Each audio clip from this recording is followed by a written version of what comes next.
we are looking at how to pronounce this word as well as how to say more interesting and some of the most mispronounced words as well in English and words from science too, so make sure to stay tuned and consider subscribing for more learning. This is the name of a fundamental molecule found in plants.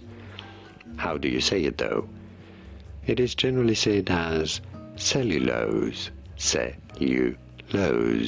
You don't want to stress on the first syllable, although it is also correct to pronounce it as cellulose with more of an S sound at the end, cellulose, or cellulose with more of a Z or Z sound at the end.